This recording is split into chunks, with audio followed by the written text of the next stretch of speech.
કોઈને કંઈ કહેવું ન પડે, કોઈને ફોન ન કરવો પડે, કોઈ ગામમાં મીટિંગ ન હોવી પડે. હું તો તમારાથી એટલો દૂર હતો કે ત્યાં અલગ વાતાવરણમાં હતો. ત્યાં 4 ડિગ્રી ટેમ્પરેચર મારી પાસે હતું, -44 છતાં તમે સમજી જાઓ, કરી આપો ને વધારે અપેક્ષા તમારી પાસે શું હોય છે? તમારો બધાનો ખૂબ ખૂબ આભાર. એક નાની વાત કહીને હું મારી વાત પૂરી કરી દઈશ. એક મહાત્મા, મહાન માણસ, મહાત્મા એની ભક્તિમાં ઉપરથી કામગીરી લાગતા હતા. તમે એ પૂજા કરતા હતા અને કુંદડું આવી તો બાપુ કાંઈ નથી, મને બિલાડીની બીક લાગે છે. તો હું શું કરું? તો તમે એવું કંઈ કરો, બિલાડીની બીક લાગે, મને બિલાડી કરી લો. બાપુ દયા આવી, બાજુમાં પાણી કરી ઉપાડીને મજા કરવા માંડી.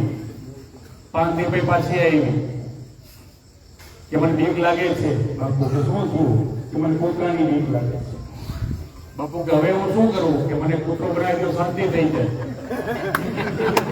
બાપુ કે પાછો નહીં આવતો કે નહીં, કે પાછી અમથી સાચી કે બિલાડી કૂતરું બની ભાઈ બીક ઉડી ગયા બિલાડી.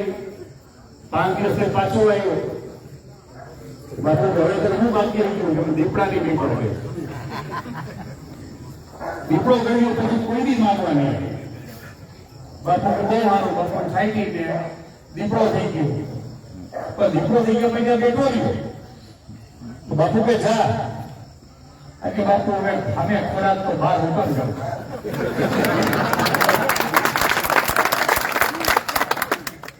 બાપુ કે બહુ થઈ ગઈ, તો આ ધંધો મેં ખોટો ખોટો.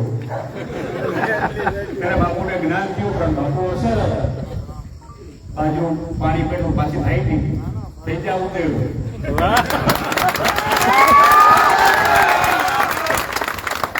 તમે જે ઉતર મને દીપડો બનાવ્યો તો દીપડા બાદ પાછું ઉંદરડું કરી દીધું. તમારો બધાનો ખૂબ